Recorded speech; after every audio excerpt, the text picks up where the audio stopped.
So, hello guys. May tatanong lang ako, kakagising ko lang. May nahuli kasi akong gagamba ngayon.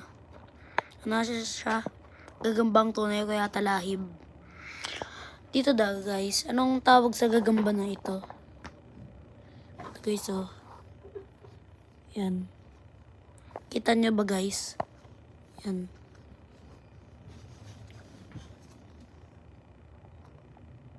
Yan. Ano tawag sa gagamba na yan, guys? Hindi ko pa kasi alam eh. Anong tawag sa gagamba na yan, guys? So, guys, mga next year o kaya next month, mga ano, next, kasi malapit na magano yung May. May. Wait lang. May, January. Sino sa may pwede ako magpag-agad? Basta may 3 basta. Ewan ko, basta next month. Kaya next year. Next month. Doon ka. So, guys. Ano tawag doon? Pinaglaban ko kasi guys yung mga bandang dito niya kasi diba may gilamay.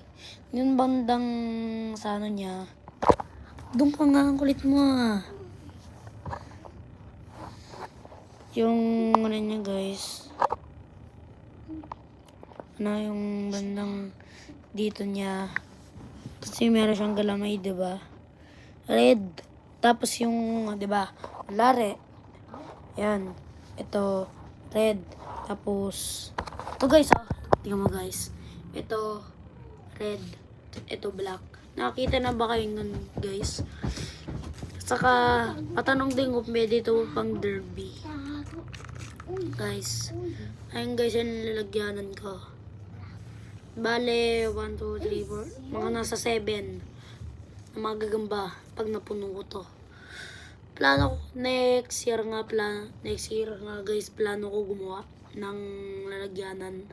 Gawa sa ruler, sa kahoy. Pero hindi pa kasi ako mapayapayagan sa ano. Delikado din kasi yung gagamitin natin ng glue. Mainit siya guys. Bale, glugan ba? Glugan. Mainit siya guys, kaya delikado din yun. Kaya mga bata, 3 years, up to 10 years old lang to. Kung gusto nyo guys, kung matanda na kayo, pwede naman kayo maglugan. Guys, subscribe kayo sa akin ha. Bye guys! Bye!